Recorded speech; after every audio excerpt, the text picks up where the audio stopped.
Well, this is William Smith with another idea for you on how to best use the California Association of Realtors residential purchase agreement. I'm with Coldwell Banker Realty in Carmel, California, and we're talking about traditions in the Monterey County using the California Association of Realtors contract. So, with that, I want to talk about the difference between active method removal and passive removal of contingencies. If you use the current California Association of Realtors residential purchase agreement, you don't have the option for passive. If you use another legal document that is legal in California, but does have passive method removal, you'll want to know what the difference is between active and passive. Passive method removal means that you have a contingency period. Let's say it's 17 days. And let's say at the end of 17 days, all of your inspection contingencies need to be removed. Well, with passive method, on the 18th day, you don't have any contingency left. The time is up.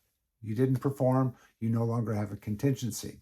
The reason the California Association of Realtors took that out, gosh, it's been almost 20 years ago, is because there were too many lawsuits that came in because buyers and buyer agents are busy. They forget, they don't look at the calendar, and the time passes. And they say, well, we need to get some more inspections. And the seller or their agent says, well, your time's up. So, in order to avoid that, the California Association of Realtors has adopted, built into their contract, the active method removal of contingencies. What is that? That means in writing, you are removing the contingency that is being referred to with that particular document to remove it. It could be for your loan, your appraisal, it could be for inspections, it could be for the sale of another property, it could be any number of things. So, with all of that in mind, you have the protection as a buyer to actively remove the contingency before it's removed.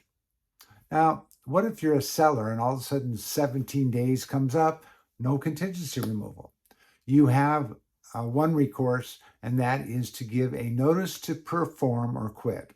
The time frame on that is negotiated at the time that the contract is accepted. Usually by default, the default time period is 48 hours.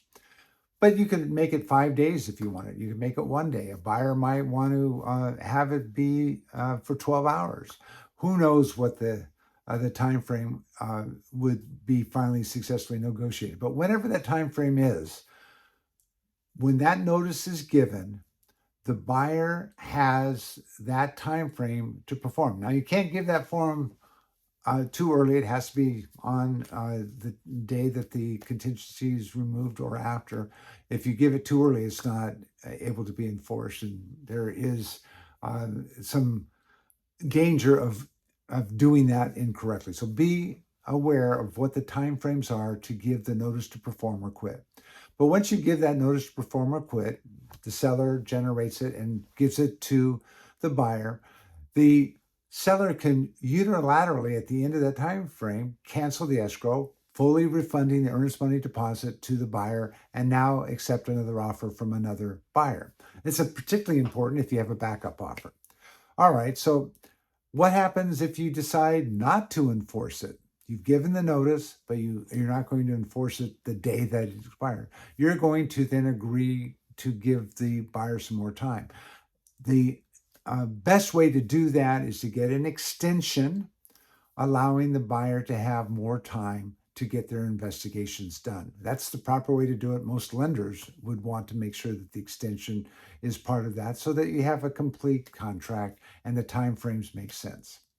So, when you're in a situation where you are either the buyer or the seller, pay attention to the removal of contingencies and making sure that the timeline is done. Now, most transaction coordinators that are independent contractors or part of a team are very aware of when those deadlines come up, and hopefully a week or two in advance, we start gearing up for getting that removal. And we know well in advance that the time frame is not going to be met. And that's when you get the extension and you make sure that communication takes place. It's a much better escrow negotiation period if you do that. Communication is always important, and make sure that you stay in contract with your time frames. Nothing more frustrating than not knowing whether or not your buyer has gotten their loan approval, and now it's the day before they're supposed to remove the contingency, and then you find out